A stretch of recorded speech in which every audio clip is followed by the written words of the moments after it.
Live stream's acting really weird. Okay. Hello, you divine infinite human beings, my infinite human being family. If you're listening to this on live stream, I apologize because StreamYard's done something funky with it, and it's also Facebook and making it really hard to live stream. So I know I've had a lot of live streams listed, and people haven't been able to get there. So this is being live streamed on YouTube today, hopefully. And, I'll share it, on the replay in all the groups. So, but if you're here today, I'm not sure if they're allowing comments anymore either. Things are changing a lot. But we can try. All right. So. All right. I'm going to send the feed. Have a great show. Thank you.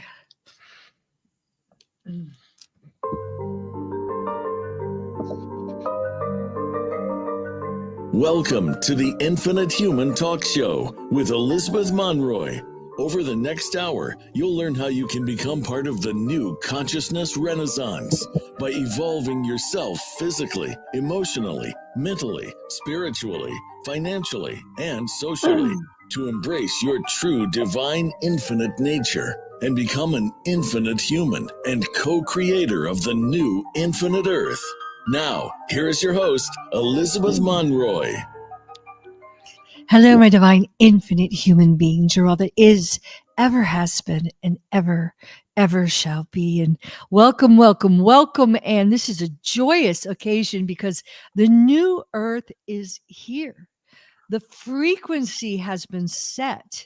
And this is a powerful upgrade that has happened since the whole Lionsgate corridor and all the colossal solar flares and this Schumann resonance going off the chart. And, it's just all these energies that are kicking in from the KRYSTALA River host, the Nomi Wave, and just a whole smattering of help that we're getting to return us back to our rightful place in the cosmos.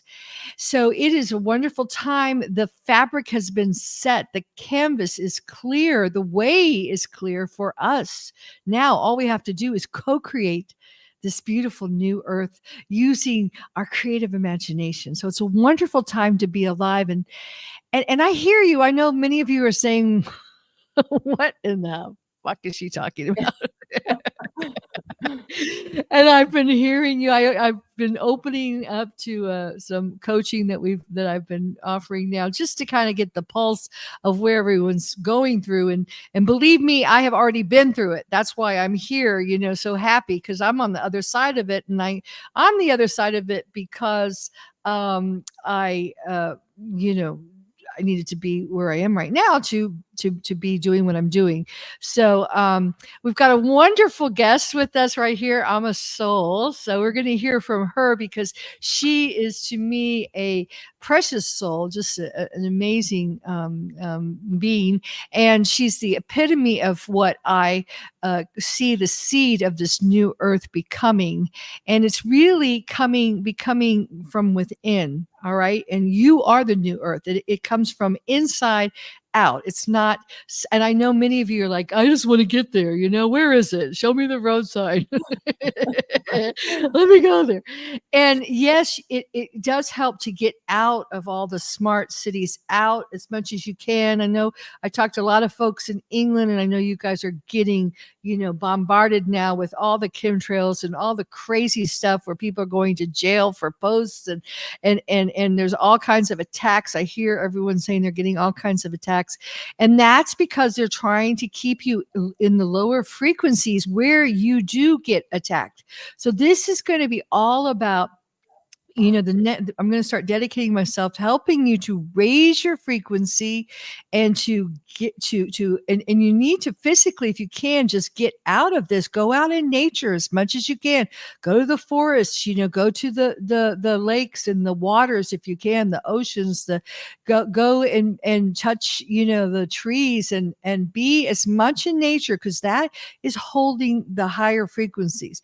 And today we're going to talk about the new earth. And then the second part, we're going to talk about the animals. And they're very important role, and I believe there's a shifting role that is now occurring, a very powerful shift that has occurred in all levels, of course, and the animals are leading the way as our teachers in many aspects. So we're going to talk about that in the next the second part of this broadcast.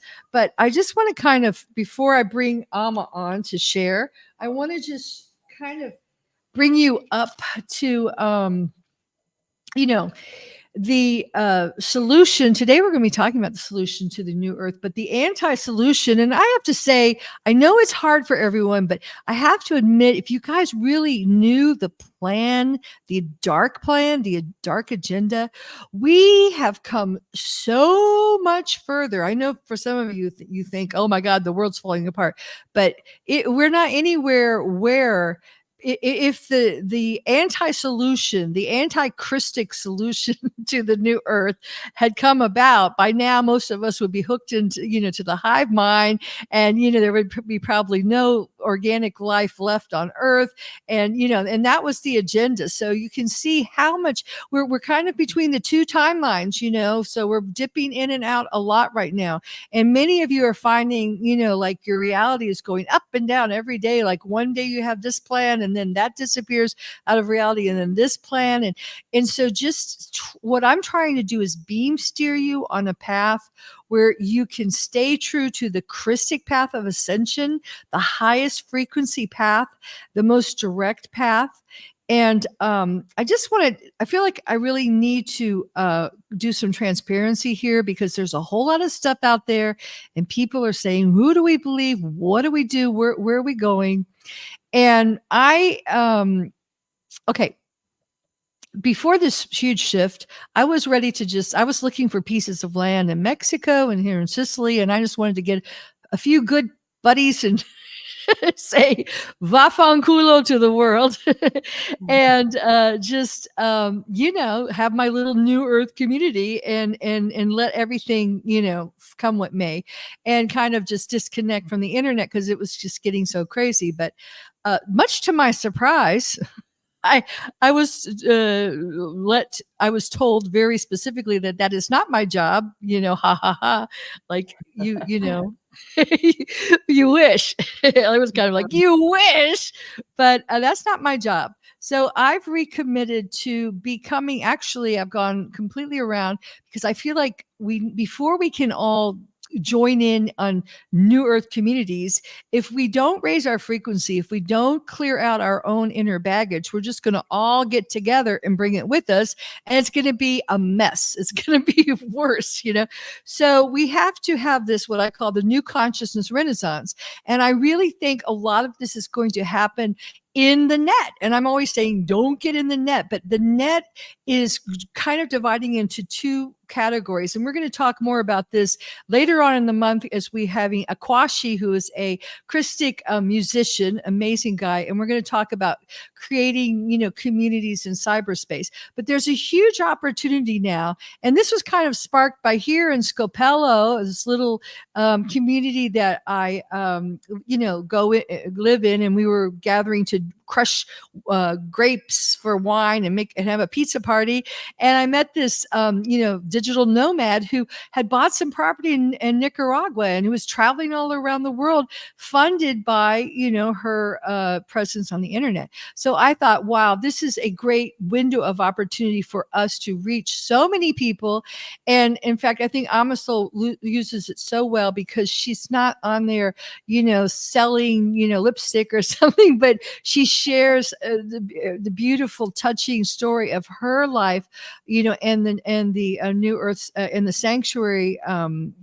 Okay, so do you want to tell me a little bit about? I'll bring you in on this. And hang on just 1 second. I want to make sure I covered everything here before I get you going.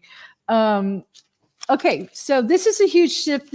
And I just want to say, everything that you're doing right now is you're really it's so crucial. We're at such a delicate time, and every decision you make, every, I want to turn right or left, it's so pivotal because it's constructing not only your reality, and we all construct our own reality, but it's also constructing the new earth reality.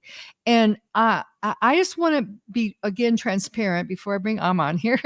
And say what I'm about is always, no matter what I talk about on the show, I'm always going to bring the power back to you, inside of you. You have infinite source within you.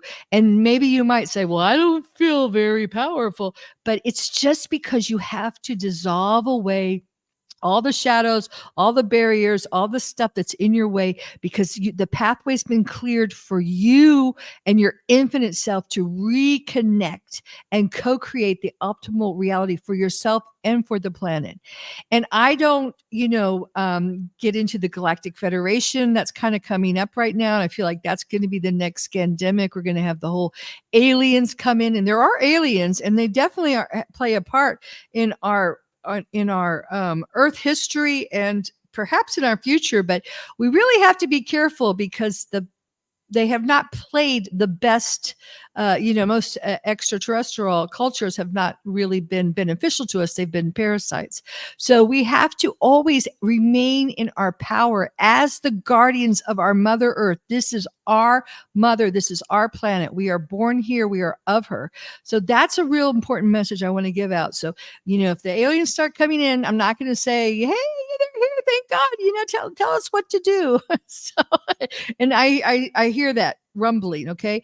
And I'm always going to, you create your reality. If you're being attacked, both Amma and I use some Heart Shield, and I've sent that around to some people. It's on my YouTube channel. I started a new YouTube channel called Being Infinite Human Beings Co-Creating a New Earth, because you want to first become infinite in yourself, then create. Because if you're recreating the same finite structures and the same problems inside of yourself, you're just perpetuating the problem. All right. So I think that gives a clear enough idea of what I'm doing. So we're going to bring the beautiful Amma Soul. Well, she's here. So hi, Amma. And first of all, I want to ask you, how's Aurora Light? She's doing very well. Thank you for asking. Yes, okay, good. She's adjusting. She's been accepted by the flock, and she's continuing to improve every day. I was just crying the first day when, you had the whole crisis happen. It was just so, when animals are involved, I just get so, it just touches your heart. And that's something I think we need to shift, because we need to care about people as much as animals, but some of us, don't. So tell us, do you mind telling us about you and what you do? Could you share that with our audience again? I'm the founder of the Blue Heart Animal Sanctuary here in Western North Carolina, and I'm on 40 acres of sacred Cherokee land, a really extraordinary place here. And I had a somewhat conventional life. I have a master's degree in education. I was the director of a federal grant program in the school system. And in 2017, I fell and broke my wrist, and I healed it in a week. And that kind of put me on a whole new trajectory. I had my first attunement session, so to speak, on the total solar eclipse of 2017. And I was shown that this was more than a place of healing for animals. It is a place of healing for people as well. But I wouldn't be able to hold that space for others until I did my own healing. And maybe about a week and a half later, my husband of 19 years walked out. And while I used to reflect that I navigated through the dark night of my soul, I now just have the understanding that it was more of like the death of my ego and my opportunity to really do this shadow work, this healing, to clear the miasms and distortions that I held in my field, the lack and the limiting beliefs. And now I've got 4 accommodations. I invite people to come. I've named the center Soul Gaia, the Center for Illumined Hearts. So, this space allows people the opportunity to come, to connect with organic creation, to be in nature, to feel the unconditional love of the animals. And it's been really beautiful to witness, because the animals, I love to bring animals here that have lived the epitome of duality. And so coming from an experience of hell on earth to paradise, heaven on earth, Eden here. And now I see how they're holding space for others. So I'm sure we'll talk about that more later in the next segment. But yeah, it's been a really beautiful journey, and I'm ever so grateful for everything that is unfolding here. And yeah. Well, thank you so much for coming. And this is not your first time. She's a regular, so we have a lot of other broadcasts where she's talked. So you might want to listen to those too. But I chose Amma because the theme for this month is co-creating the new earth, and I feel like she's really a beautiful. I mean, really, all we can do is be role models. When you think about it, we can't really. We can teach people things, but basically, we all have that knowledge. I think part of it is just remembering it. And the best thing we can do is just role model it. And I find her an excellent role model of the blossoming new earth. Why? Because first of all, what she said, she's been through hell, in a lot of different ways. And, she's been in the 3D earth and had to deal with, the divorce and the relationship issues and worked on her shadow. And that's the first thing you really have to do in order to hold these higher frequencies. And she understands the Krystic principles, and she understands that, she's a guardian of this sacred space, and she also knows how to hold the frequency of the place, which I think is key. And she's starting small. It doesn't have to be this grandiose multi, people, everyone there, and because you're just bringing all your luggage, your baggage with you. So, well done with that. Thank you. So, I guess the question I want to really ask is, can you kind of share with us your attitude of how you see, how you work with people who come, because you have people that come, maybe at other levels, they don't even know why they're there. They're not, so you just kind of, how do you do that? How do you ambassador them into that frequency? I guess that would really be what you're doing. Yeah.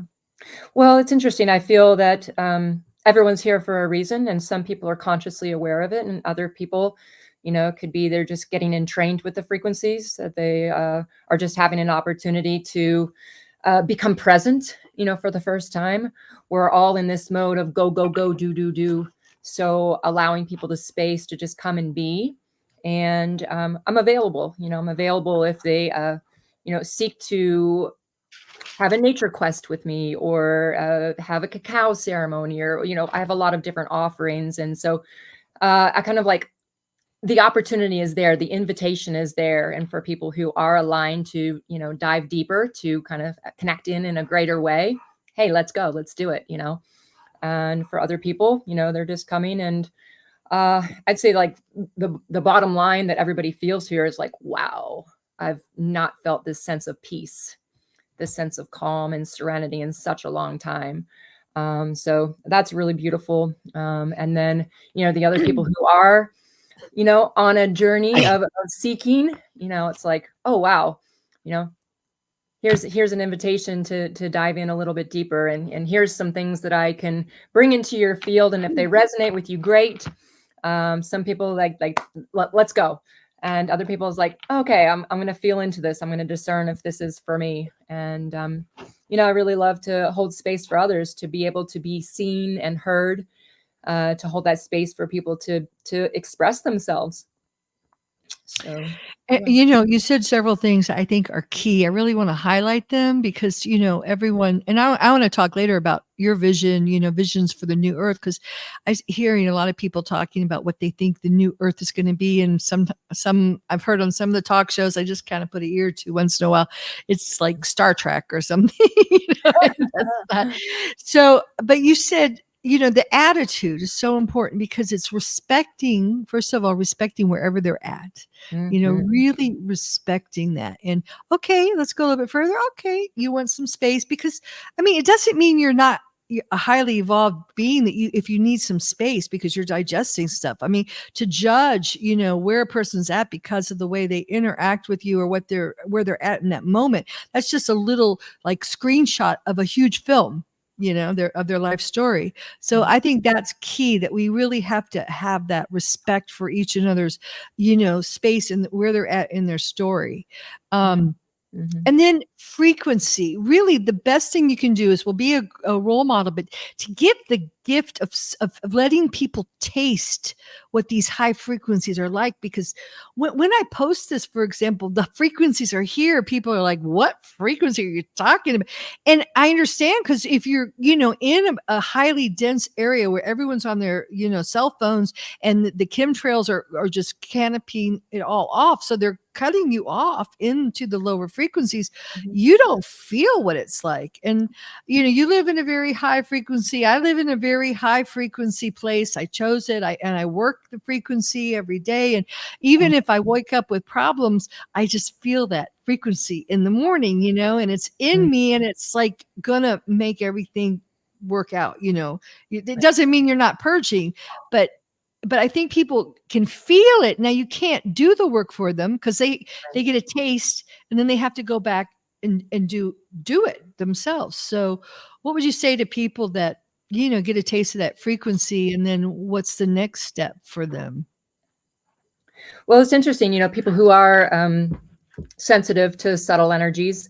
Sometimes I have people be like, oh my gosh, I could feel you all the way down the road, And so, for those people who are, seeking, it's like they're becoming entrained with the frequency, with the higher frequencies. And then my invitation is like, you can take this with you. There's tools and techniques and different things that you can bring into your daily life to be able to, tap back into this feeling and take this with you everywhere you go.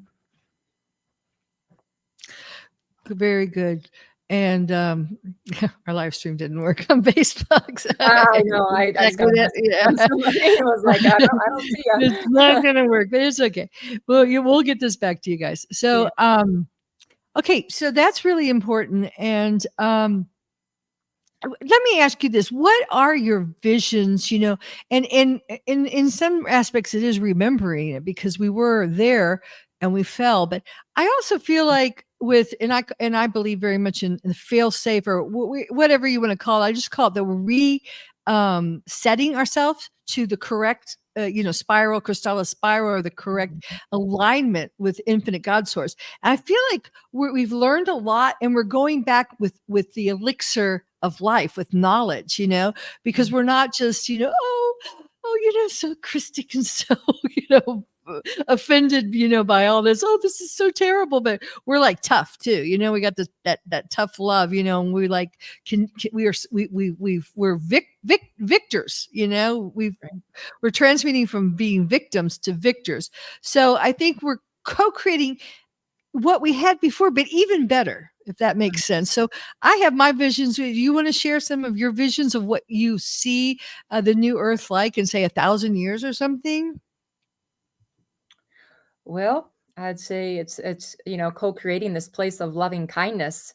It's service to others versus service to self, where everyone is in this state of flow, and that's what's happening here, and it's really beautiful. Everything is so easy, and you really truly embody the attitudes and responsibilities of mastery. Like, part of that is, it's engaged detachment. It's not getting triggered by one another. It's holding space, taking accountability for ourselves, being impeccable. If you go down that whole list of the 12 attitudes and responsibilities of mastery, it's love and grace and accountability and impeccability, and it's beautiful. It's easy. That's the only way I can describe it. It's just so easy. It's easy because you've incorporated those, and you just, for me, I think I listened to something that Ashiana was saying, a tape about really there's no more free will.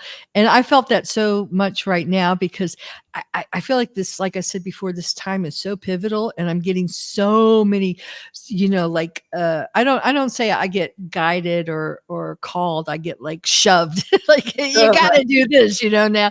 And I'm like, I used to be like, ease up. Now I'm like, no, please, I don't want to screw up anymore. I've screwed up so much, so please, no margin of error. I mean, I don't want any free will at all to screw up, just like, and for me, my life is like that. It's like, when I finally surrender to it, it all flows. And the flow, the lack of flow is when I'm not surrendering. I'm trying to, I have it in my mind what it's supposed to be like, instead of thy mind, the infinite creation, or I'll just say the infinite part of myself. I'm identifying too with the finite aspects of myself. Like, oh, I want to have this much money, and I want it to be in this place, and I want to have this kind of, blah, blah, it has to be pink and blue, and so the ease comes with just flowing with infinite source, and okay, this is how we're going to do it, like an artist almost, it's like it's coming. Oh no, you don't want it this way. Okay, we can just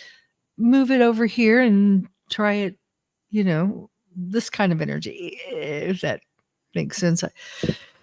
So I guess part of my talk show is also about correcting things, because I think there's this, a lot of people want to get off the planet still. And I just want to say it's all happening here. We're the guardians, and we're multidimensional. So you don't have to like get in a spaceship to travel. You can travel in your other bodies, you can be there. And I spend a lot of time on Eartha. I guess that you kind of say I'm like between the two worlds, since I still have very much a relationship with my twin soul Peter, and he's there. We have a home there, we have a life there, and it's beautiful. It's just frequencies and flying and beautiful crystalline cities with the Tartarian architecture, and people come together in purpose, in mission, not just for social gatherings, but they come together with an intention of something, and it's a beautiful co-creative process. So I'd like to emphasize that, because a lot of people, I was watching something where everyone was like, what's your visualization of the future? We're creating that, I mean, I'm creating my future, my present. Really, there's no time, but I'm co-creating my reality, my holographic reality at moment to moment, with each thought. So think of what you want to experience, I think, as we delve into this new earth. Any comments? Yeah, actually, and that's why, like, for me, it's so important to be discerning of what I allow in my field. What am I watching? What am I listening to? People often share things with me about, all the trees are dying from everything they're spraying. And, my response is, not in my hologram. Yeah. You want to give energy to that? Okay. The whole political shit show and everything like that it's all the distraction. Not in my hologram. Not my hologram. Okay, thank you. And we're going to take a short break, and when we come back, we'll talk more about what we want to create in our holograms. For more empowering words from Elizabeth Monroy and Dr. Peter Monroy, check out their latest book, The Infinite Human, an ascension guide for starseeds, twin souls, and awakening infinite humans, the co-creators of the new infinite 5D Earth. You'll also find many spiritual books to help both children and adults in their ascension back to home, to infinite God Source. Isn't it time to be part of the new consciousness renaissance? If this resonates with you, please subscribe to our website at infinitehuman.com and become part of our growing Infinite Human family. And welcome back again. Welcome back to the Infinite Human Talk Show with your host, Elizabeth Monroy. Do you have a question or comment for Elizabeth or her guests? Please call us at 888-346-9141. That's 888-346-9141. You can also text or email your questions and comments to infinitehumanproductions@gmail.com. Now, back to the show. And welcome back. I'm Elizabeth Monroe, your host, and I'm with the beautiful, precious soul, Alma soul of the Blue Heart Animal Sanctuary. Is that right? And what's the name of your retreat center? Your newer center. Soul Gaia. Soul Gaia. That's right. I like that. Soul Gaia. That's just kind of like organically coming out, right? Right.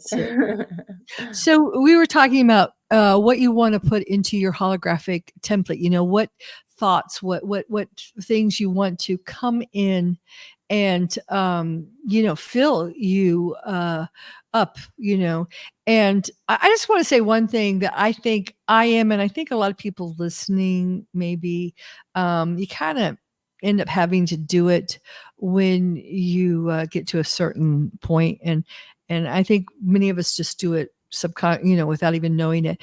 But it's wonderful. I always try to be very, choosy about what I let in my holographic template. But at the same time, I'm an alchemist. I have to be an alchemist. So a lot of times I'll dip in, maybe I don't even want to, but I'm dipping in, but also sometimes I just like, whether I'm looking around, I like to see what's going on out there. That's part of my job. I bring in all kinds of things. I follow all the Krystic paths, whether, I don't get into this or that, because it's all part of the infinite, and it's all one, and and it's all good, even the dark side, I'm very aware of what's going on. If it's in front of me, I'm not going to go out looking for it. But then what I do is I go out and then I try to bring it back into the Krystic path, to the KRYSTALA spiral. And that's part of what we're all doing right now. And many of us, and I've heard from you, I hear you, a lot of you are going through a lot of stuff, because what you do is not only processing, but you're alchemizing for the collective. A lot of us right now, we're alchemizing all this stuff for the collective, and we're taking on, you could say karma, but it's also, just part of your job. In fact, when I was listening to this tape earlier, they were saying that, we have soul contracts when we come in. And part of that is, and some of it, and that's why you can't really judge people, because sometimes, you might have dipped into something, taken on something that really taxes you. I know I did this summer. It was terrible, but I'm so glad I'm over it. But and you're purging that, alchemizing it for the collective. So did you want to speak to that?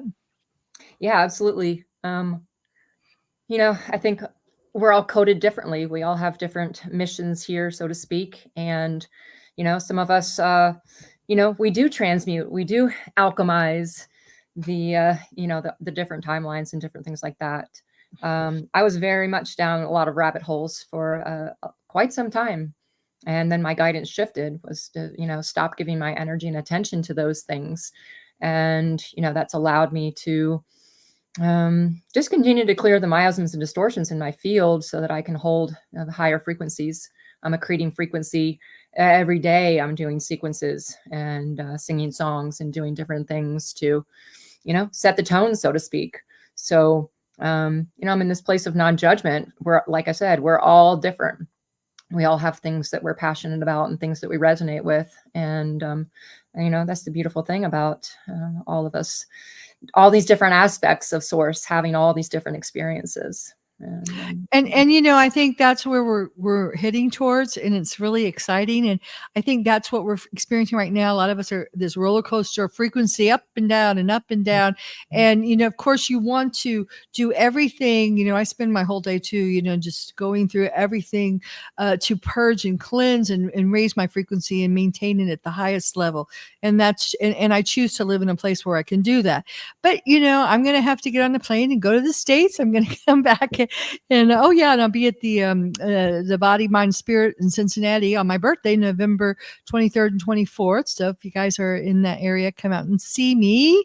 And it's challenging to be in the States and to travel and to get on planes and to all that kind of stuff, and to bring Kiki, my service dog, on the airplane. It's but hopefully we are all as a collective gathering our tribes. And I see, for me, my vision of the new earth is to see these beautiful pinpoints of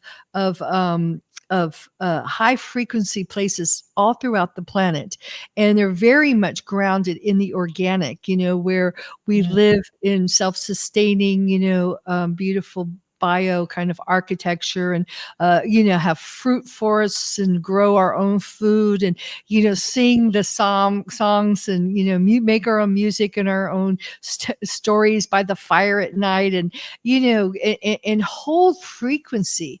And I feel like these are going to be little points all around the planet. They're just going to maintain that high frequency and the integrity of the planet while it slowly races up. And I feel like these will become hubs that people will visit, and, we'll exchange ideas and, cultures and all kinds of things, and in the physical, and so, and we'll travel around from point to point, because I always felt like, I would say my bedroom is in Montana, and my lanai is in Hawaii, and my second bedroom's in Florida, and my, third bedroom's in Italy. I feel like we are kind of, not only multidimensional in terms of other living in other dimensions, but also spreading our energy around the planet, because each of us holds certain keys, and our codes are needed in those places at certain times. So we'll just go. And I also see us pioneering a whole new way to travel. And of course, I think this is my vision. Okay, take it or leave it, but I see the internet. I've kind of made my peace with it, because if you read my book, I was like, get out of the net,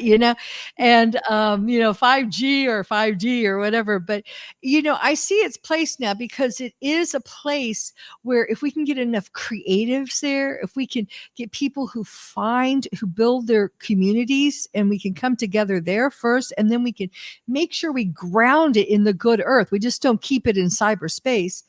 And then I think as the split occurs more and more, we're going to see siphoned off those of the lower frequencies. And part of that will be the net will be siphoned off into the phantom levels of Earth.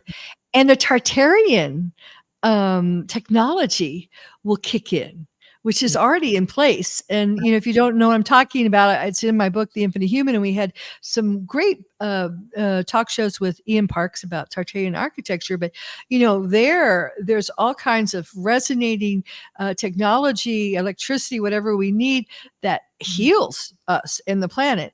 And there's little biportation, pads, so we don't have to do the air, these horrible, just so disruptive to your Krystic template when you go through all those, radiation machines. What do they call them? Security. You can bypass that, by the way.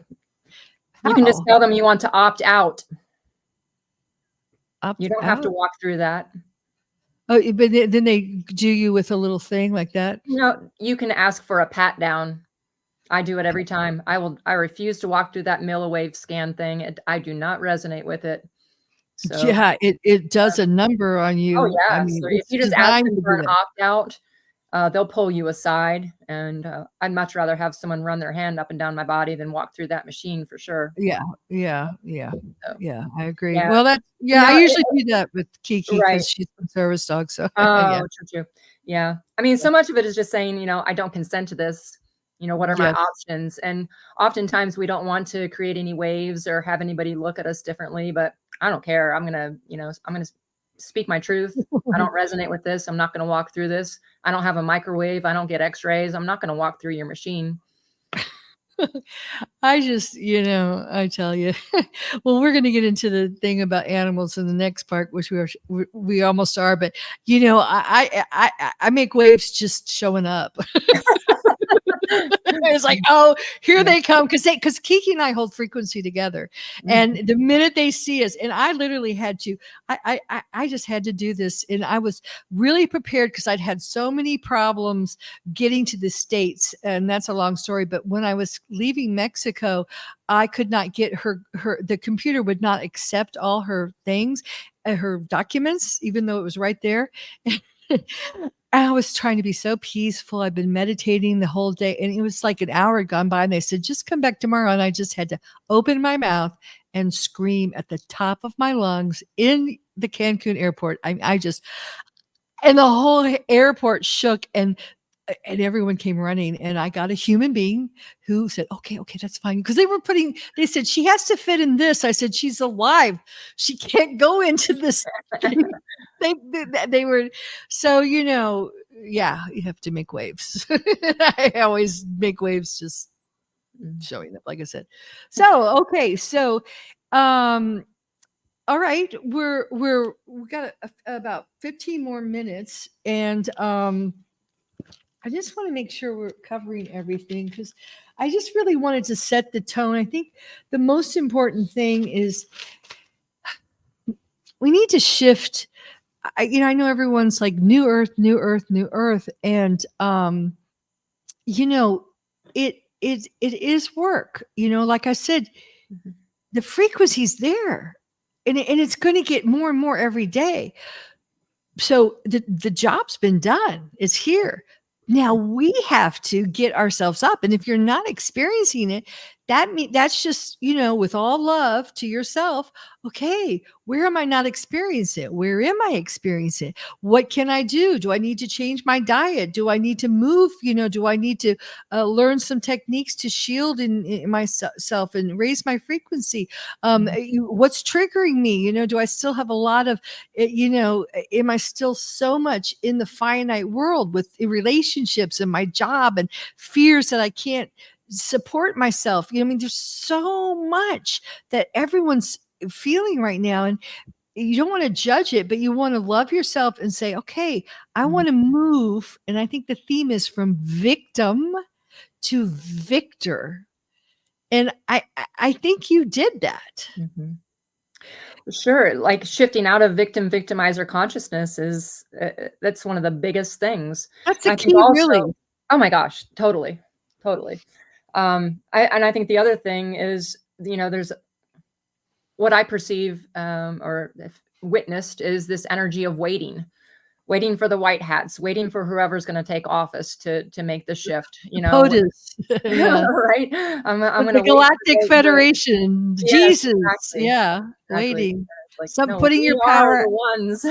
We're here. Yeah. It's The up to med us. beds. I love that one. The Yeah, med beds. Everyone's waiting right. for a med bed. Well, I just want a little thing about med beds here. If anyone's ever seen Stargate, those sarcophagi, that supposedly they, would put people in and they would come back to life. Well, okay, I can understand that. But in the series, the main guy started using it on a regular basis, for bioregenesis, and started to change him, and he started to become like the gods.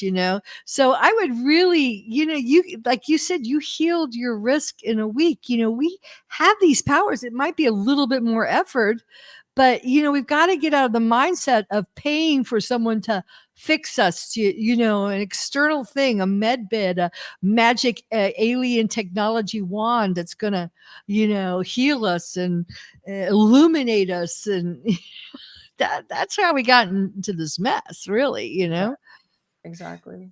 So, getting out of, you just gave me a wonderful example, and I'm that's part of what I want to do with this new channel is, have the talk shows, but then during the week, just kind of for myself too, show how I navigate the world. And I think you've been very good at that, because the first video I saw you had gotten a ticket and you were like going to court to challenge the straw man fiction. So, I think we need role models to show us, or like you just said, going through the radiation. You don't have to do that, so how do you, what's the best tool or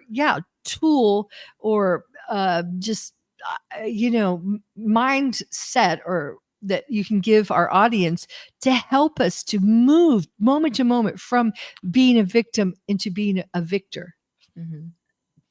Well, I mean, so much of it is just standing in our power, feeling connected with all that there is, having this, relationship. My relationship with God source comes first.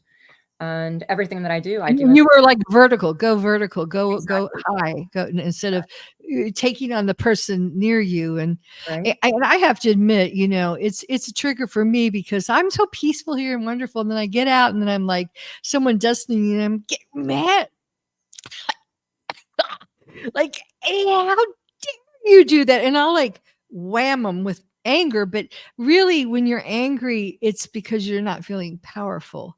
So it's probably more of a, okay, step back, Right. not having it.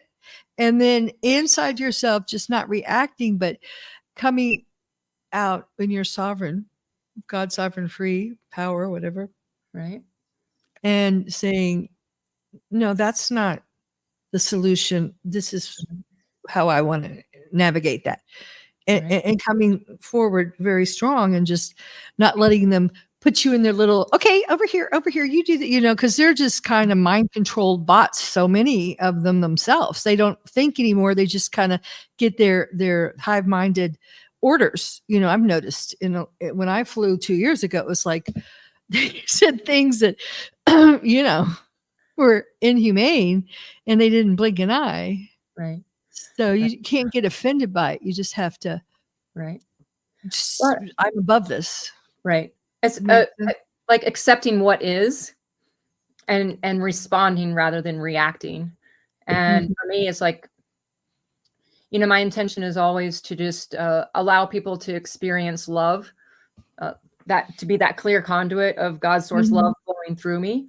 So, when I am getting pulled aside to, get patted down or whatever, it's like, hey, I know you're just doing your job. And hey, if no one's told you lately, you're awesome. You're amazing. Thank you so much, because they're doing their job. And y'all, bitchy about it, then that's going to be the energy you're going to get back. If you want to be all, exactly. kind and loving, hey, thank you for your service.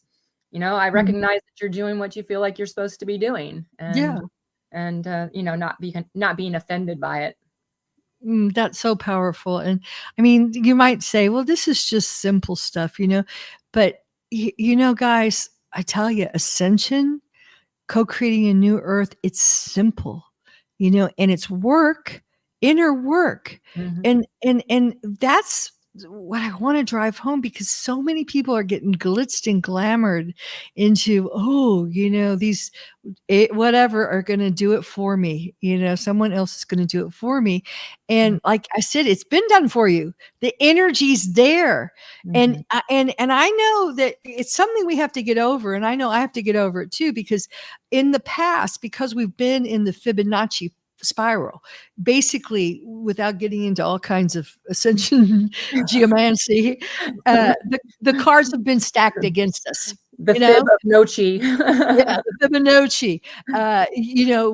We've not had the chi, we've not had the quantum, we've not had the energy behind our Krystic path. And okay, what am I saying? I'm saying, things like the good fight was always lost, the good guys always finished last.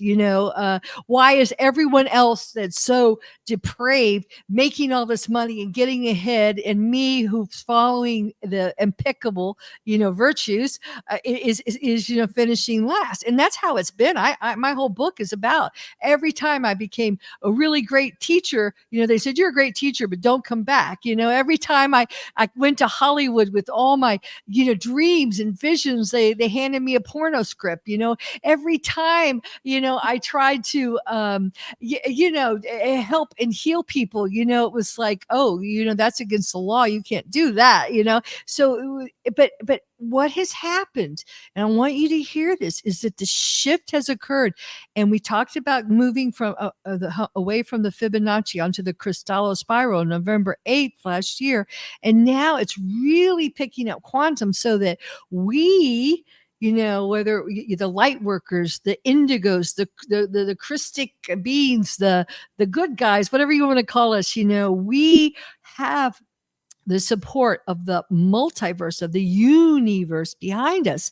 So all we have to do, and this time, it's not like you have to have years of therapy. Because my parents are therapists, and I've seen people in therapy for years working on the same problem. But you just let it clear it moment to moment, as you just demonstrated. Go through it and don't react, respond. Well, we're graced with a choice in every moment of how we can choose to respond. And it's like listening to our bodies. And when we do feel triggered, it's like, oh, like, what is this? Is this here, what's happening right now in this moment? Or is this bringing up something that's happened like so long ago that's been unhealed? And oh, here's my opportunity. Here's my opportunity to feel this feeling again so that I can like take a look at this. Oh, wow, I see what this is. Oh, this is this abandonment piece that I've had. Oh, let me take a step back and let me feel this. So I welcome it, you know? And that's exactly it. We're rewriting all of our life stories, all of our past lives, our alternate identities, really, since there's no time of being victimized. We're taking them all into this one now moment, this heroic journey that we're on. We're writing our heroic script, which is the one that becomes the victor, that ascends, that moves beyond this. And that's what the rewriting of your life story is all about. Winning, ascending this time. So, okay, so we're almost out of time. Amma, do you want to just say how people can connect with you and, you know? Sure, absolutely. So I am on Facebook. I'm a soul. My sanctuary, Blue Heart Sanctuary, has a page. Post lots of fun and uplifting animal videos, cute videos of all the animals. My website is blueheartsanctuary.org. Also Soul Gaia, SOLGAIA, soulgaia.org. And if anybody wants to send me an email, it's love@blueheartsanctuary.org. Okay, wonderful. And if you stay with us for the next segment, we're going to talk more about, her whole fascinating work with her beautiful, beautiful animals and the journey of such an inspirational little sheep, Aurora Light. She's just so symbolic and so powerful. And try not to tear up. And we'll go into more details. So I just want to update you a little bit because right now I am moving to another YouTube platform. And please subscribe if you're listening to this on the YouTube. Being infinite human beings co-creating a new earth. I just decided to go with it, and it will be monetized so I can support myself because I've decided I really am supposed to be doing this and I need to be getting back because I've just been giving. And I'm going to be doing also some classes, I think opening a Patreon, group so that it won't cost very much, but we can discuss in more detail some of the topics of these podcasts and really begin to support you in your journey of what we just talked about, rewriting your life story to its heroic self and moving from victim to victor and just all dealing with all the things that are coming up with you because I hear you. I've been coaching and I have opened up my coaching at a very discounted rate just for a little while because I want to move on to Patreon so it won't cost so much for everyone. I really had a wonderful person that I coached yesterday, and I learned so much about what you guys are going through down there in 3D Earth. And I've been through it, so don't worry. I'm not just saying that.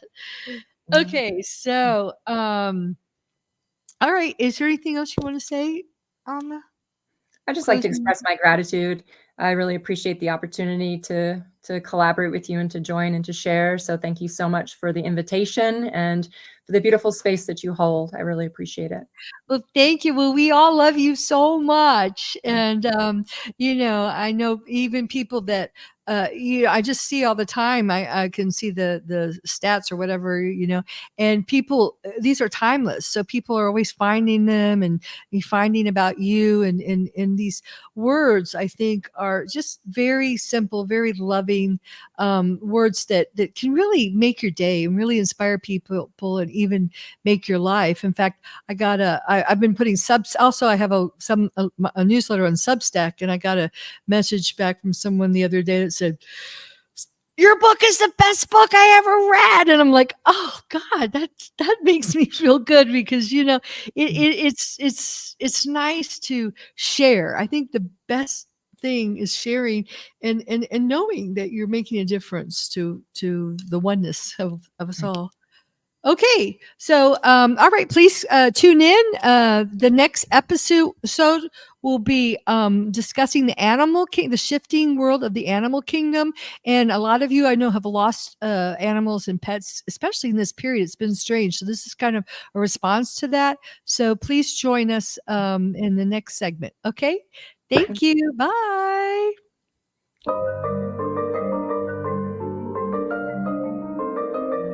Thank you for tuning in to today's episode of the Infinite Human Talk Show with your host, Elizabeth Monroy.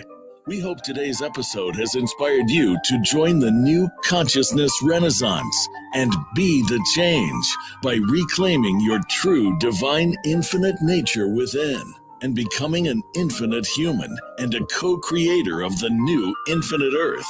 Tune in next week for another empowering episode. Until then, have an infinite week.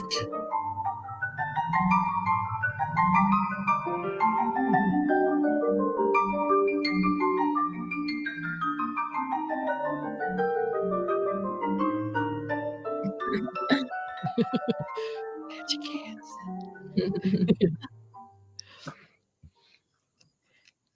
Thank you, Matt. You're welcome. Thank you. Have a great rest of your day. Okay, bye. Bye. Okay, we're going to take a short potty break. Okay. Okay. And we'll be back in just a few minutes. All right. Stay tuned if you're listening. Kiki, I'm still doing a talk show. Still doing a talk show. Kiki, you want to come on to the talk show with me? Still doing the talk show.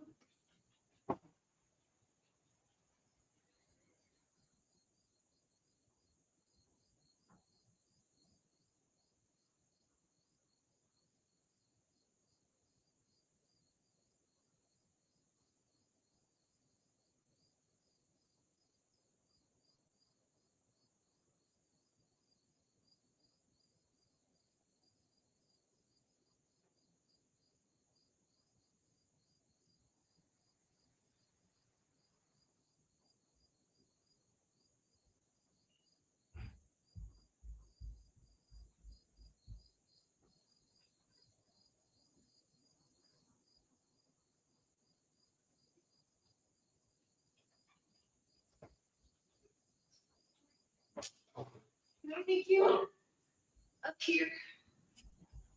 Just for a few minutes. You can come up here, okay?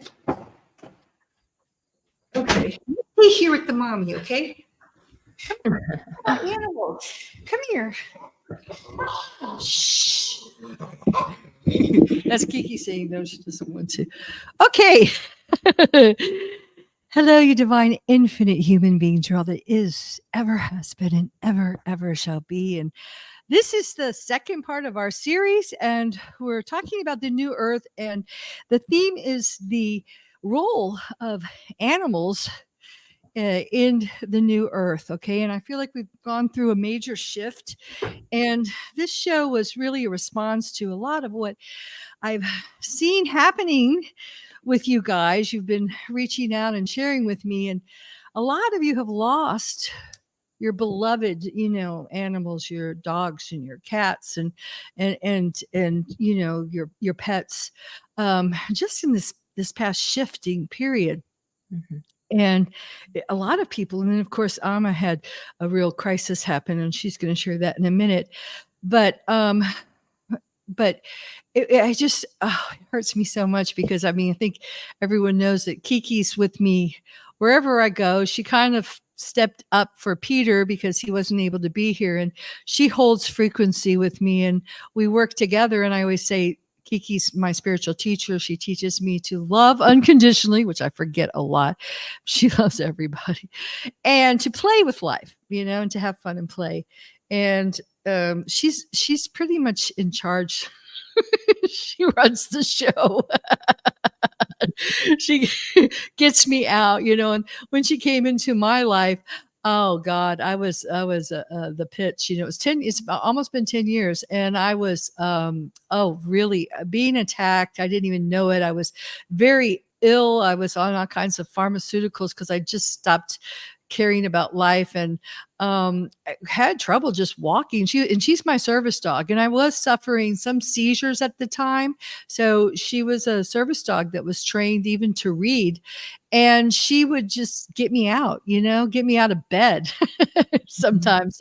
This was a real tough, challenging time in my life. Just so much grief that I just, it's taken me about 20 years to move through my grief.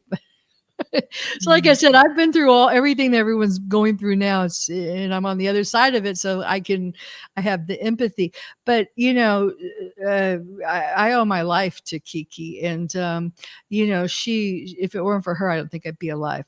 So did you hear that, Kiki? And she understands everything. I mean, I really have to say that I am sure that Kiki, oops, I'm trying to get her here. Come here, Kiki. No, she doesn't want to talk.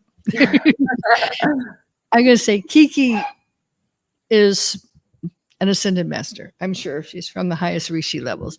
And she just took on form because she knew I needed help, because it was really difficult when Peter left. And so she's here, and I mean, she's still a dog, very much a dog. She loves dog stuff. And we've had a very special role in Sicily because they treat the animals horribly here. And she's like a spoiled princess. So at first she was like, what are you? And, and now she's really into the dogs. So there's so much that's going on, but let's go ahead, Amma, and hear about you and Aurora Light and the whole, I hate to hear this stuff, but, I was crying when you were, doing that video with the other little sheepies that we lost. So, but if you would mind, and this is Amma Soul again, and Amma, just give, in case people are just tuning in, a little bit about who you are one more time, if you don't mind. Sure, absolutely. I'm the founder of the Blue Heart Sanctuary here in Western North Carolina, and I'm also the founder of Soul Gaia. And that's for animal rescue. Yes. Yes, she rescues animals. Yeah. I started as an animal cruelty investigator in Manatee County, Florida, and moved about 60 animals up here in 2006 to get away from the heat and the hurricanes. So yeah, animals have been my passion ever since I was a little girl. I've always been an animal magnet. Wild animals and animals have always just gravitated toward me. And now I reflect, I had a lot of trauma as a child, and animals are easy to love. So yeah, really connected with the animal kingdom, and really honored to be holding this space to bring the animals here. People often ask, how do the animals end up here? And, it's divinely orchestrated. They find their way to me. So I'm really grateful. But yeah, so my most recent rescue, it's been a couple weeks now. A neighbor reached out. He has sheep that he raises for meat, which I don't resonate with, but he does have a caring heart on some level with caring for his animals. And his sheep were attacked likely by coyotes, and of his 11 sheep, 4 were killed, 4 more were seriously injured, and 3 were unhurt. And he reached out to me and asked if I would come over and assess with him the 4 that were injured. He said he was either going to mercy kill them, or I could take them and see if I could, help them recover. So immediately I said, I'm on my way. And by the time I got there, he killed one of them because she had huge chunks missing out of her shoulder. But the other 3, I asked, do you want to come to connect with my higher self? Is this what I'm supposed to do? And it's a resounding yes. So he loaded them up in the trailer and brought them over. 7-month-old lamb and 2 ewes.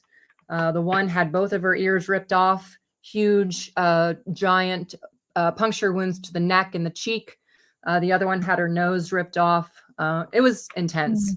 And it's challenging, to witness animals that are in that much trauma, that much stress, but to be able to hold space for them. And I wish I had a happier ending for the 2, the little lamb. It was too much. It was just too much. And I think maybe the video that you saw where I was crying, like, oh, did I make the right decision? I had the vet come I thought there were some wounds that needed suturing. They were intense. Aurora, her whole inside of her front leg is shredded, and I felt a bit out of my league. I do as much as I can, holistically, organically, with energy, but the wounds were just they're very, very severe, and it was too much, and I guess it's the humanness of questioning, did I do the right thing? And then it's like, yes, you did. You allowed those animals to come and transition in a place of peace. You allowed them the opportunity to feel love from a human for the first time. And, when they did transition, we sang the safe passage to heaven for them. And it's beautiful to be able to hold that space, and it's challenging. I named my sanctuary Blue Heart Sanctuary because I would suffer and grieve for months, years, sometimes every time one of my animals would transition. Even the ones that I just met, they touch my heart so deeply. And I was blessed. I was graced with a moment when one of my really just I had a pig. His name was Scooby. And he was just like a dog, and he was getting ready to make his transition. And I was like, I wasn't ready. I'm never ready. But I climbed over the fence to go tell my kids, do you want to come say goodbye to Scooby? He's getting ready to leave his body. And by the time I got back into where he was, he had just transitioned. And I was like, oh, I missed it. I wasn't here. And I climbed back over the fence to go tell my kids, and I saw his light body. I saw his spirit. Oh, wow. It was the first time that I had actually been physically able to see it. And he was like, don't cry. Why are you crying? I'm free. I'm out of my broken down body. I'm free. Be happy for me. Celebrate with me. I'm back to God's source. And I was like, oh my gosh. I still have my moments of that lack of the physical, but now my perspectives have shifted with it. And it was, for the little lamb and the ewe that made their transition. They were able to transition back to source here on this place of peace, to know love. And it's a beautiful gift. And I'm so grateful. And so Aurora she's the sole survivor. She's both of her ears ripped off, and she is a fighter. She really is. And the way that she has been responsive and open to receive this love. Sometimes I bring animals here and they're so traumatized. It takes so long to be able to break down those walls and have them, know that they can trust, that they can be open to receive the love. But she was instant. It was instant, like, oh, you're here, you made it. And now she's in with the flock. And it's really been just amazing to witness her recovery, her strength, to be able to survive such a horrific experience, to watch her family, get attacked, and many of them die. So I'm really grateful to hold this space, to allow her to have, to write a new timeline for herself, to have a new experience here at the Blue Heart Sanctuary it's tremendous. So. Well, you really, you're really passionate about that. You really shine when you talk about this, tell these stories. They're so much more than anything. And so I think you really found, your mission, your soul mission. And also, if you get a chance to see any of the videos that she does with the animals, they're so beautiful. That's what caught my attention most, the way you talk to, I think it was Apollo the first time, I talked to Kiki that way. I mean, Kiki and I are in the car, and sometimes I'm like, can you drive? She's just, we're just like Thelma and Louisa, we're going somewhere, and we're just like buddies. I don't even think she's not.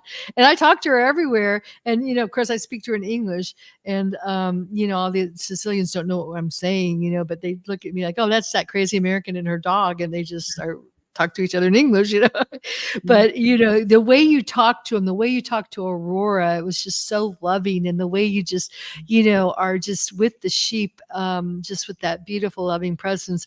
I just think it's so wonderful. It's very healing. And it's also, I think, putting a new imprint, laying a new foundation. which I want to talk to in a minute. But, I'm so glad you brought up the idea about death, because at the same time, a lot of Infinite Human Family, and, you guys are so precious to me. Anybody that's read my book, you're right there in my heart. And I just feel like that's the first connection, and then it's just to growing, we're creating a community, a New Earth community here. But, one gal who's read my book, her, about the same time that was happening to you, her little dog, I guess, someone took it because she left the leash there she'd done it many times. And then I'm not sure the details, but it was trying to get back to her and it fell in the lake and drowned, and it was terrible. She was looking to it for 2 days, and I was like trying to help her find it. And then other people that had lost, the cats, and, someone I coached yesterday, he said, I felt like just dying because, I had no reason to live because my cat Fritz was gone, got hit by a car. And, it's so traumatic too. When I was a child, I had so much trauma because I was waiting for a school bus with this dog, Thor, that I waited for every day, and he ran out. Never did it, ran out in front of the bus, and the bus just went over, didn't even stop. And I think it's harder with animals because they're so precious, they're so helpless, and they need our love so much. And then the external world can be so callous. So it's that double whammy of us feeling that inner child part of us, that I always say, I feel like, Dorothy and Toto, like travel around the world, like trying to bring her as a service dog, like she has to sit under the couch. I'm like, she's got to breathe, I mean, it's like people, it just shows how, I always say there's two kinds of people, on the planet, like dog people or not, or cat people. But, it shows my tribe. Kiki always actually finds so many of my friends and takes care of me. She finds people that rent me apartments or, whatever, take care of me when I was dying, and someone, well, can I take care of Kiki? And I'm like, you can take care of me and save my life because I had this terrible infection and I need shots every day. But, the point is that, there's such a soft spot in it, and it really shows compassion. It teaches us compassion, but it shows you who has compassion around you, and that's my tribe. So so some of the healing is for the people that have lost pets, because I've told a lot of people, oh, let's listen to this podcast. Okay, so that was very healing, your story about Scooby and his light body. And I also say something that's very interesting is that, okay, when I got Kiki, she was tiny. She's big now. She's a huge Pomeranian. She's like this giant pom. And I was doing psychic fairs, like readings and stuff, like tarot cards and stuff. And, I did that for many years. And the first night I had her, I was up all night. I thought, oh, thank God I can sleep. And I realized it was my first psychic fair. So I took her and she met an animal communicator. And the animal communicator said, well, you need to call her divine spirit. And she's going to be adored by millions, which she has been as we traveled around, And,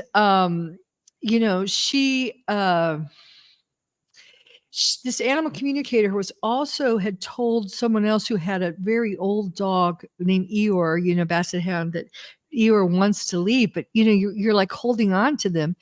And so as soon as she said that, the next day Eeyore died.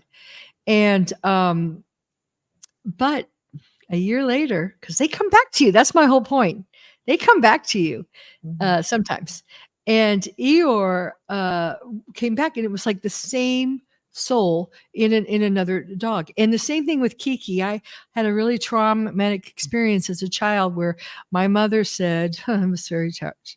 She said, we had just gotten this little puppy, and I said, Mom, she's going to follow us. And she said, no, she has to learn. I said, but Mom, she doesn't know. We have to put her in the house or tie her up or something. And she said, no, she has to learn. My poor mom, she was from Virginia and just it wasn't a grown up yet.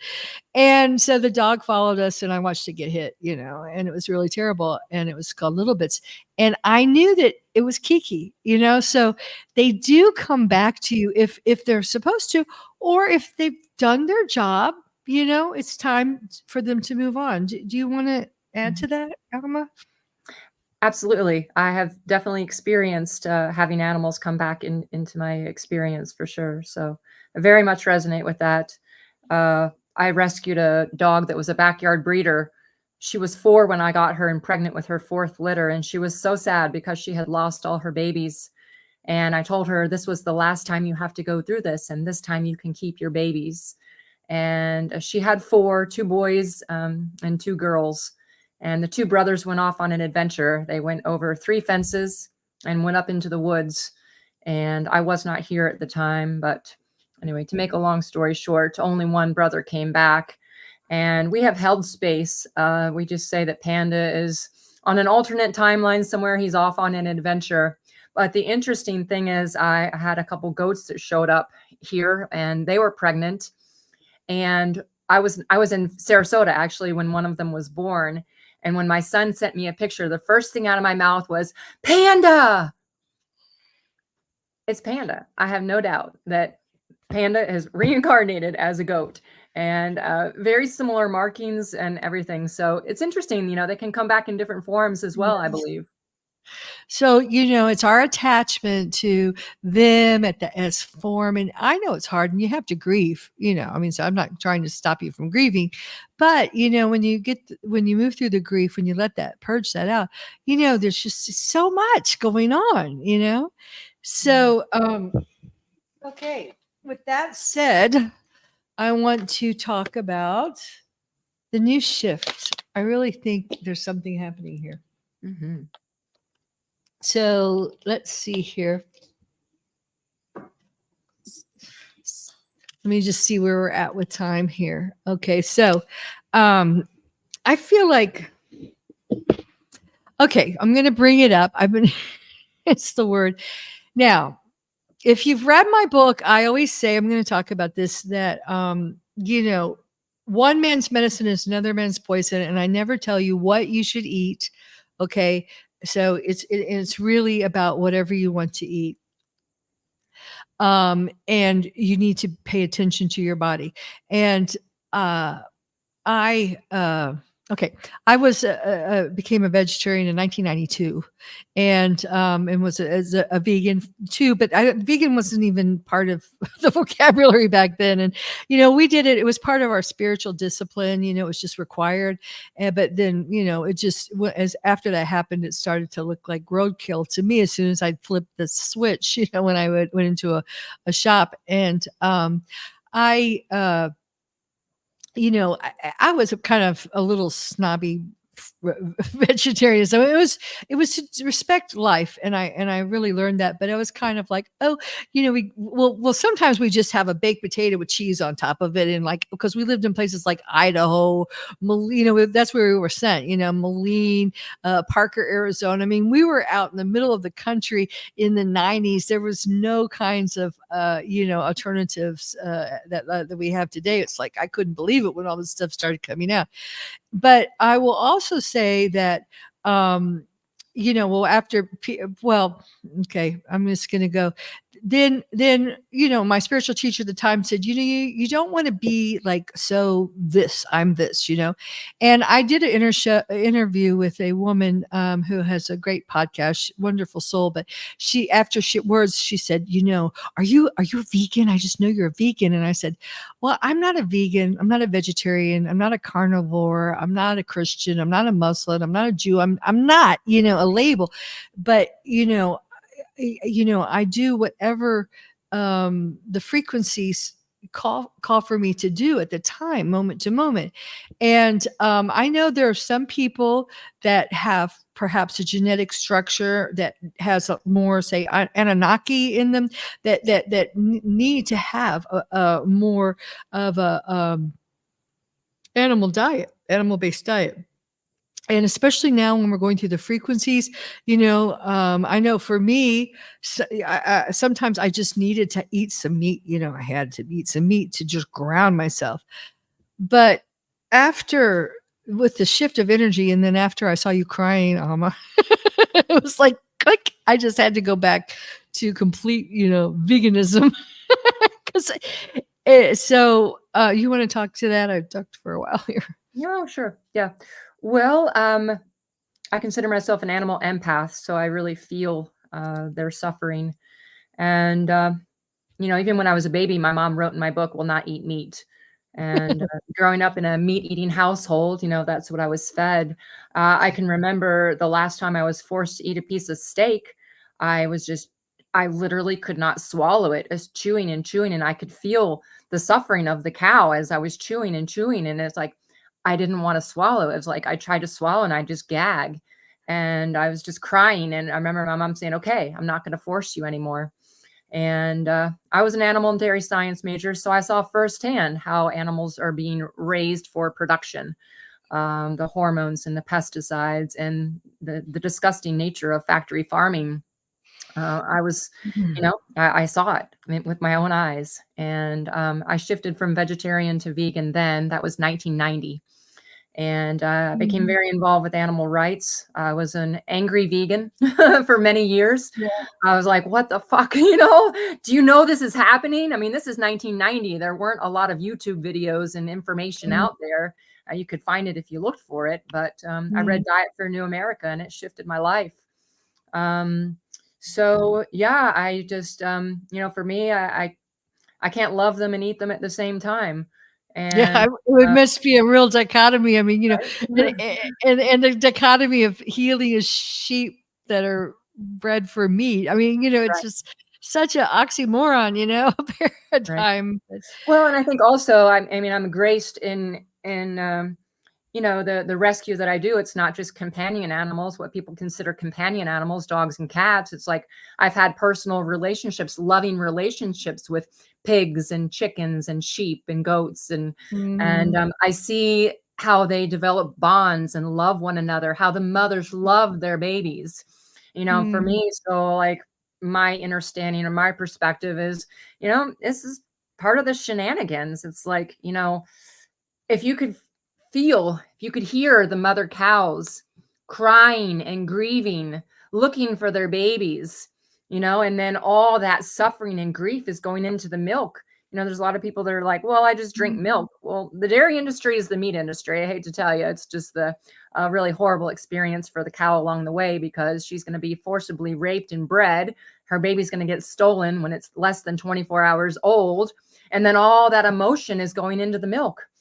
People say, well, I only eat humane raised, meat. Okay.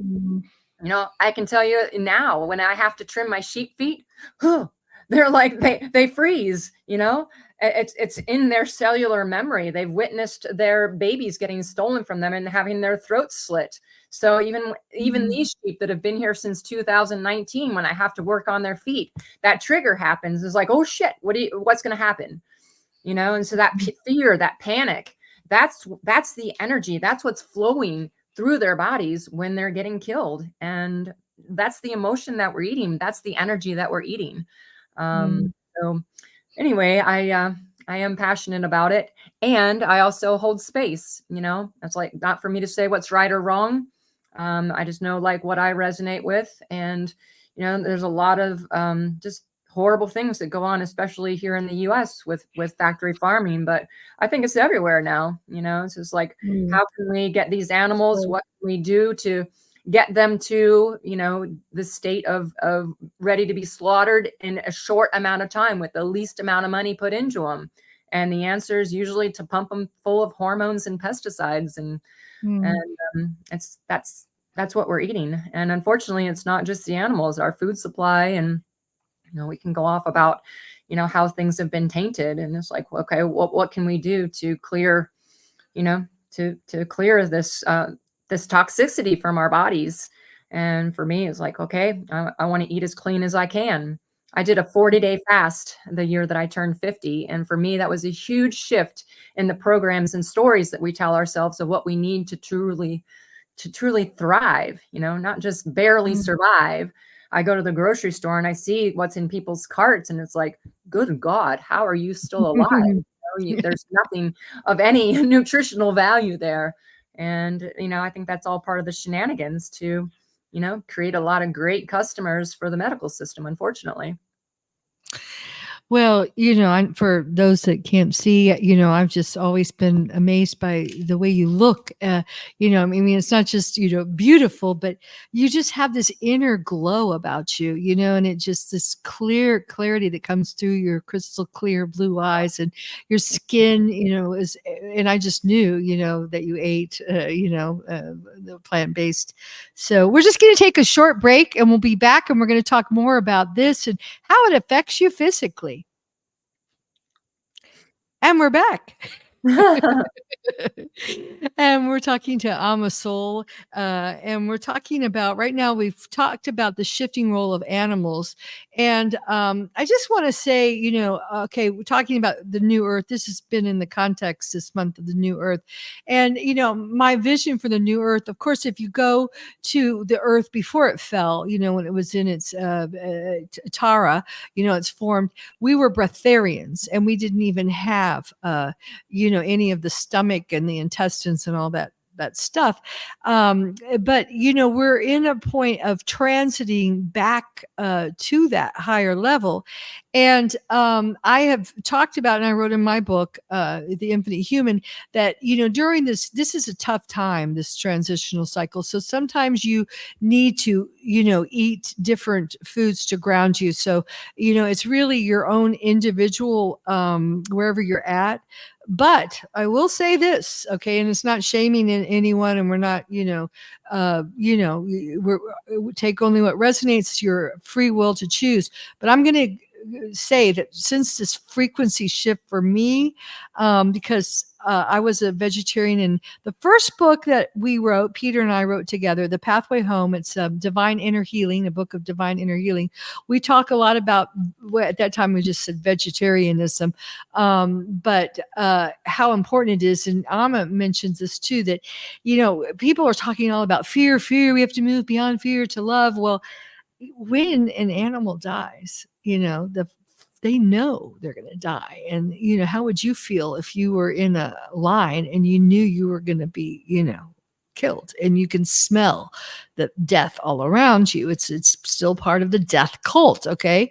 Again, no judgments, but you're eating death. You're parasiting off of dead things, and frozen in their cells is that fear. So you are consuming fear. And yes, you can transmute it. Yes, you can send their quantum up, and fine. If that's where you're at in your story, that's fine. But I've done both, I've done it all.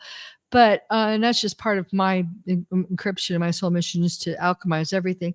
But I know for me, personally, I'm just going to talk about that with this shift, and I knew I was going to go back to being completely vegetarianism. I mean, it's just the best diet for, I was the healthiest, the thinnest on it. And a lot of people are having a lot of ascension symptoms right now, and stomach problems. I've had stomach problems for about almost a year now, and a whole lot of, and I want to bring this guy on because I was listening to his video and it was so amazing. He was talking about, and I don't want to get real gross here, but mucoid plaque, because we have a lot of mucus, and, a lot of people are allergic to everything, glycemate, all kinds of stuff. And I just did his mucusless diet to the best of my ability. Now, sometimes I got into the point, because I'm in a very high frequency place here, and I spend like my days in the sun a lot because I get activations, and in the ocean. And when I'm really, really high, it's like I need something to ground me. So I'd like grab a vegan bar or something, so I couldn't do it all.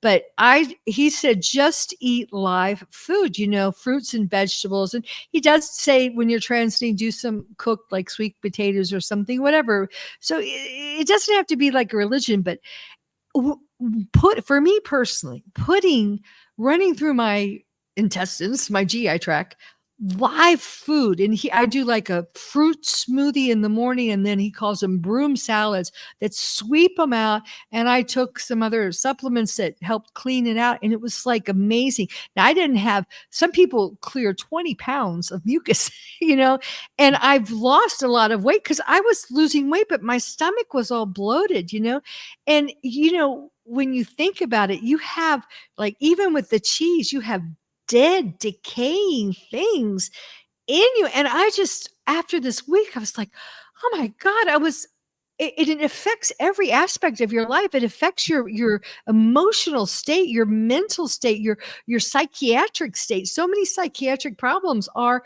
because of that gut health, the intestines. So, it's karmic, when you're eating from death and when you're killing animals. And I know it's easy because it's just part of our culture. And, you want to go out with the friends, you want to do the restaurants, but that stuff, guys, is poison now. So just think about it.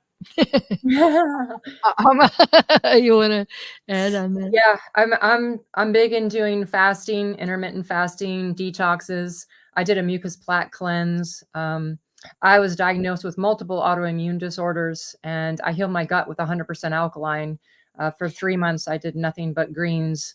I was making juices, and there's, they wanted to take out my gallbladder, and so yeah, their solution is to, let's give you some antacids and take out your organs.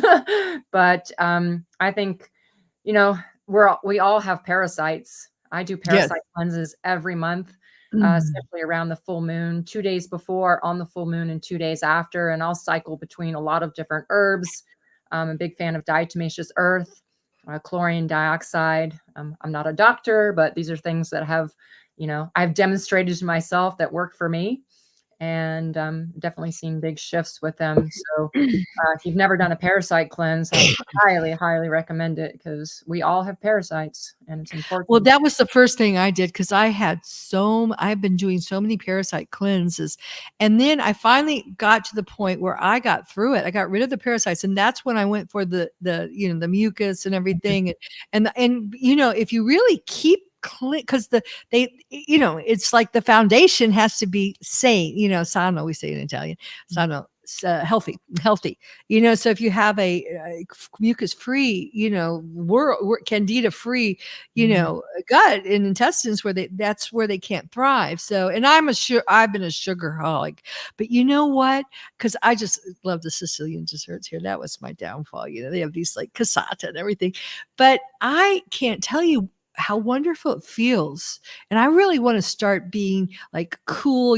How they say, stop making stupid people famous. Let's make, like intelligent eating cool, instead of all these pictures of these gourmet dead animals. Having a smoothie in the morning with like, I freeze my raspberries and blueberries and watermelon and everything. I take it out of the freezer and let it thaw a little bit, and put some fresh thing, in some ginger, and I drink that, and it just, my whole body goes up a frequency. It's like, and it just feels like I've done the heart shield, literally, cleansing me. So, and I'm saying this because I really think, and this is the launch, the thrust of the talk show and my work that's going to carry on now.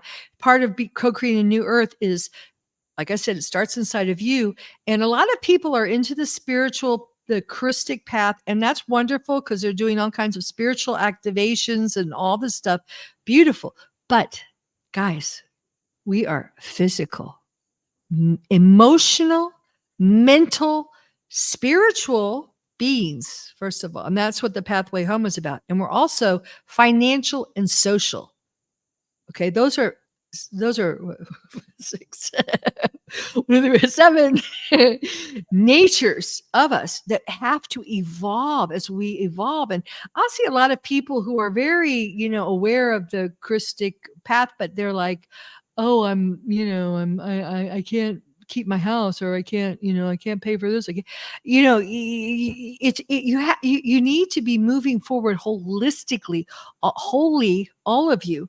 And, you need to be constantly upgrading, and we're doing physical right now. We're talking about physical, and then we'll go into all those areas, so that's very much a part of ascension. And you'll find that as you ascend in frequency and take care of yourself, it's interesting, because for me, the compassion, I just couldn't turn my eyes away anymore. When you were like with the sheep, I'm like going, I've never eaten a lamb, but here in Italy, they'll have like a spring lamb or something, and it hurts. I think we all feel that at some, and it just feels so good, not just mentally, and emotionally, but physically, so there is, when it's aligned with when I say KRYSTALA Spiral, I mean aligned with infinite source, aligned with the true virtues of karma free living. It's healing to you, all of you, because there's some part of you that you're doing something because of mind program. Right. Because go ahead. Yeah, may I facilitate tours, and people come and they get to meet the sheep, and the sheep are so loving. And so I'm often just like reflecting of like, oh, these ewes came from a meat farm, and had these 2 lambs that were born here at the sanctuary been born over the hill, they would be dead, because lambs are generally slaughtered, less than a year old. And I think for some people, it's just like, oh my gosh, like, because it's like, oh, you go to the store and there are all of these packages of lamb or beef or like whatever it is. And it's like, there's no like connection with, oh, this was a sentient living being that is loving and loves, Yes. and it's just like, oh, they're just like your dogs and cats. We've just been programmed like it's okay to eat this, but not that. Mm-hmm. And it's interesting. I was I went to pick up some hay yesterday, and the hay guy that I was talking to was reflecting that he's been witnessing something really interesting lately. And they have a lot of trail cams up, and they're seeing, because we were talking about the coyotes, and he said, they are seeing where people are putting out like feedlots, to be able to shoot deer.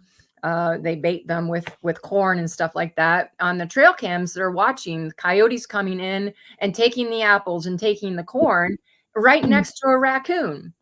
So there's something that's happening. And he said he's seen it with bear as well. And bear will be there. Perfect. And let's move into that, because there's a shift occurring. Thank you. I was getting all emotional about the other thing. But yes, there's a shift occurring. And this is, we're moving to this new earth in increments. Okay. And first of all, animals hold frequency. And they also, we used to have 3 dogs that we traveled with, they were our children. And because we went into some dark and dirty places, because they absorb the negativity first. Okay. They're the ones that absorb and transmute it. And these frequencies that are coming in, when I say the new earth is here, well, a lot of us humans aren't getting it, like I said, because we're in such, high dense areas, but they're getting it. The animals and the Deva kingdom, the spirits, the trees and the forests, and the waters and the fairies and all that. And I don't want to get off the track, but I just said, you have such a fairy vibe from you. You know that. We get that a lot. I know. I just kept thinking, just sort of come from the fairies. But anyway, so and you do commune also with the Deva spirits, because the animal spirits and the Deva spirits, which are the spirits of the waters and the lands and the elements and all that kind of stuff. But that's a whole nother talk show. We'll have to bring you back for it. But with that said, so I think of course, on Eartha or whatever, on the highest form of a blueprint of this earth, there are animals, but they don't kill each other. They're not in survival. They don't, they're there to exchange energy, to teach us to just to be and to share. So I feel like the animals are going to be the first that are going to be leading the way, because they're holding the frequencies the purest, because they're so pure at heart. And they're able to just, if they're especially out in nature, which they are supposed to be, they're absorbing these frequencies. What say you? I agree 100%. Like I was sharing, it's like these animals that have been brought, that have come here, been graced to come here, all the love that's gone into their rehabilitation, their healing. So now they're holding that space for others who are coming here. And it's just so beautiful to witness. There's such the epitome of unconditional love. And it's been remarkable to witness how they're holding space now, for others. Yes, and compassion. That's something that in this robotic, kind of world that they're trying to shove down our faces. And like I've said, at the airport, they're like, okay, she needs to go into this thing here. Take the, it's like they're teaching us compassion. They're reminding us that we're human.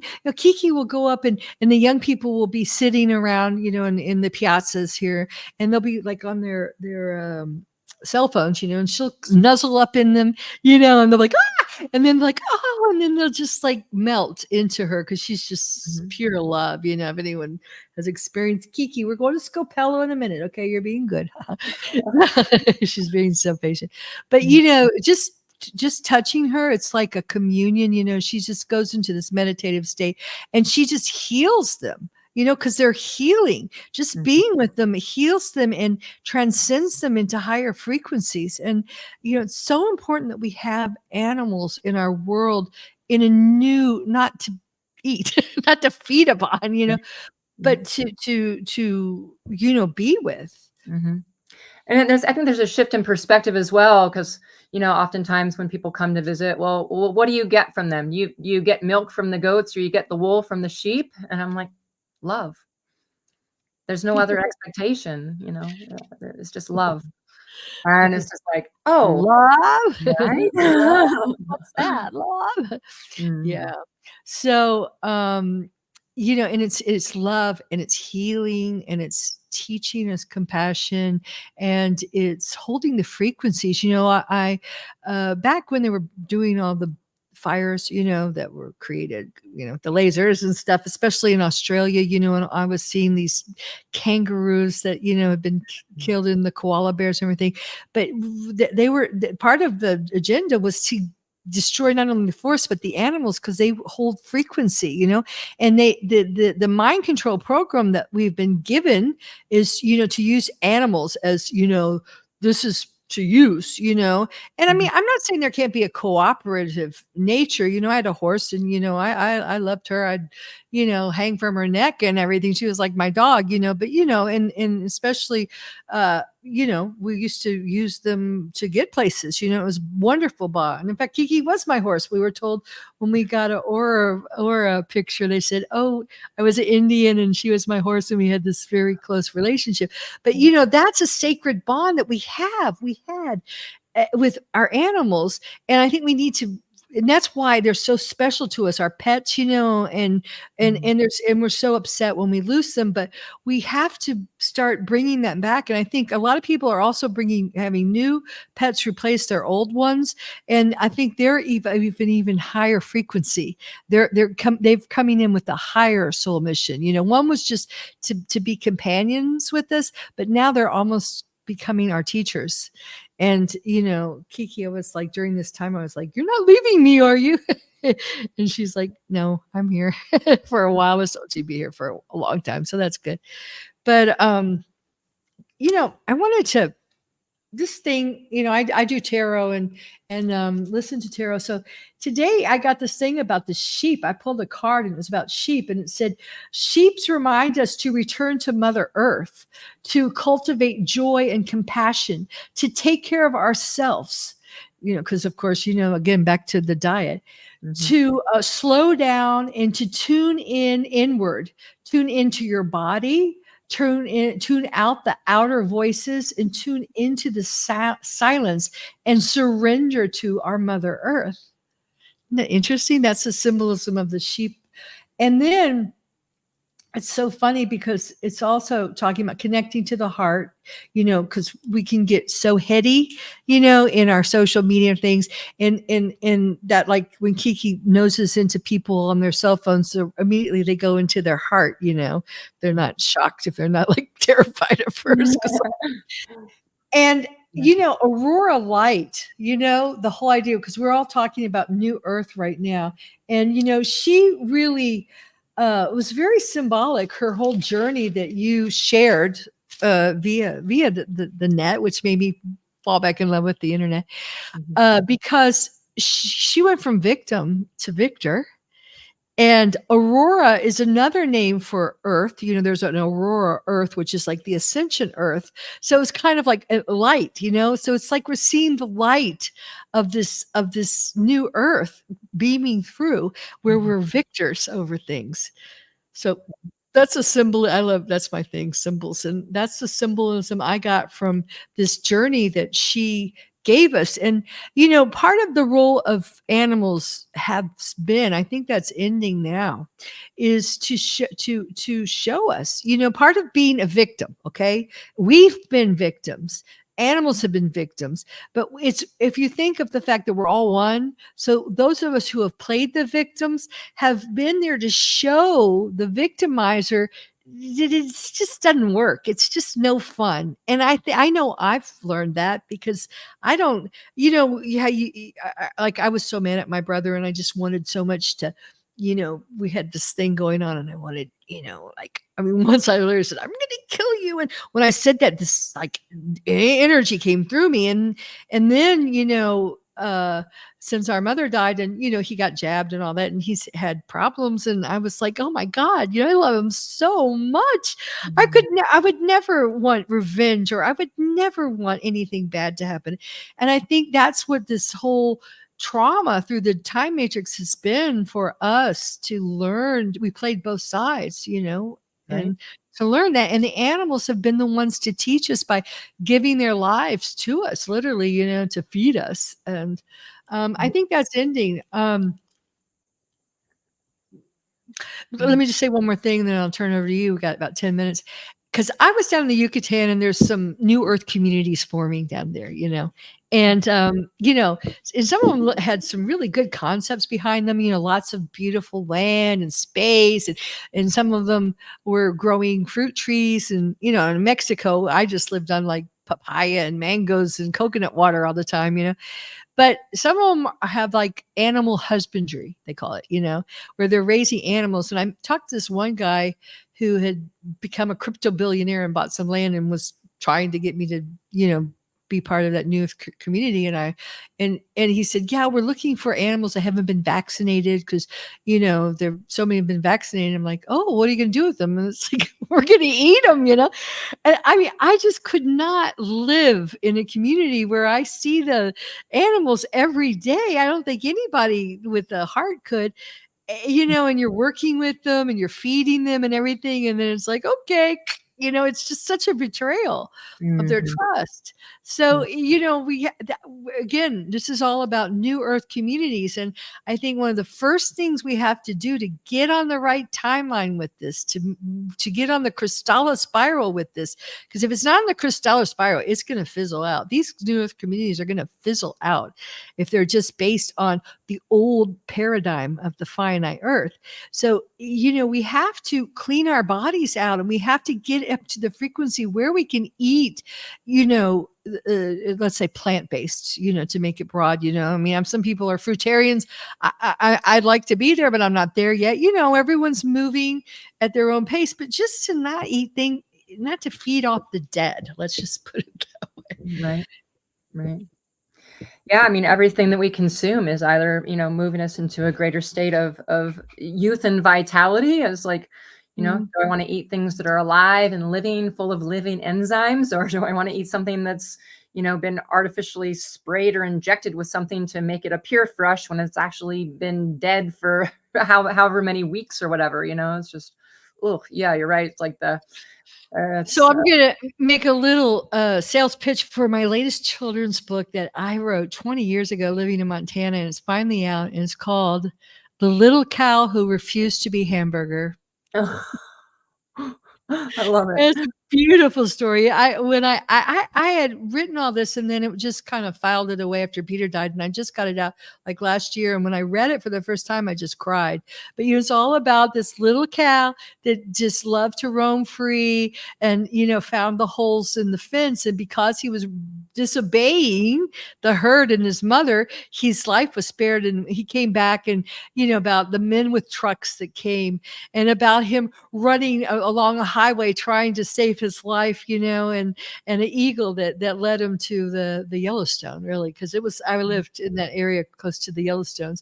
In fact, a few years ago, after I'd written the story about 20 years ago, I read this article that they found this cow in the herd of buffalo in Yellowstone. I thought, that's Buford, my little cow. Yeah. So You I helped think it's create that timeline. I did, and it's a Right. beautiful story for children. I think it teaches them not only respect for all life form, but to go against the herd. To break free from the herd, because if you stay in the herd, especially if you're in the rear of it, it's really stinky, and you're not gonna go to the right place. So yeah, it's available on Amazon and everything, PDFs on my website. So I'm gonna tell people, since we're running out of time, how they can get in touch with you, please. Yeah, so I'm on Facebook. I'm a soul. I have a page for Blue Heart Sanctuary where I post a lot of really adorable animal videos. My website is blueheartsanctuary.org, and also Soul Gaia, SOLGAIA, soulgaia.org.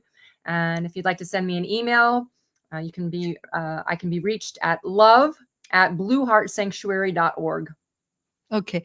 And also, any donations are welcome, because I know you took on a lot of, and I tried to donate and the link didn't go through. So check You on that, because mentioned I that. heard I'm a not few other certain people. why. But on I do have a PayPal, paypal.me, PayPal.me /Blue Heart Sanctuary.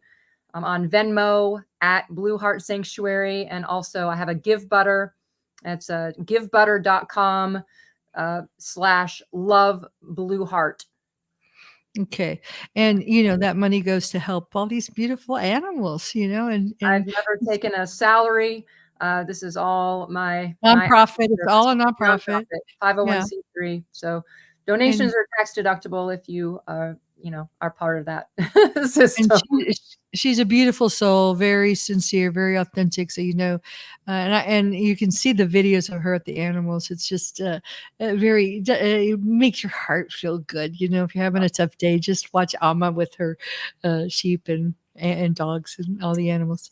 So okay, so this is it, and please subscribe to my website, www.infinitehuman.com, and join the Infinite Human family. And like I said, I'm really getting guided or pushed to open a Patreon so we can. My thrust now is to start to create a community so we can all communicate, and I can get to know you better. So I'm not just talking at you, and we can start networking and sharing with each other, and begin first our New Earth community in sacred cyberspace, and then manifest it on in the physical. But I tried to buy, I think I told you, like 2 different properties. It was just ridiculous, the things that got, it's like, I'd make an offer and they'd like say, no, $5 million. I mean, it was like so ridiculous. And I just got, okay, it's not time. I need to get the people and then get the investors, and then we can, make it happen. So, but I get so excited. I get ahead of myself sometimes. So but if this resonates with you, please, join. The best way is to join my website, subscribe at infinityhuman.com, and then I'll keep you abreast of all the different projects and experiences that Peter and I will be creating. Okay, thank you so much again for being here. Thank you. It's always a pleasure. I'm so grateful. And what a beautiful soul. I feel so fulfilled with such a high frequency, just sharing with you. So, and I hope you guys have enjoyed sharing this sacred cyberspace with us. And okay, so until next week, ciao for now. Okay, bye. Bye. All right, I'll talk to you later. We'll be in touch. Ciao, Okay. ciao. Bye-bye.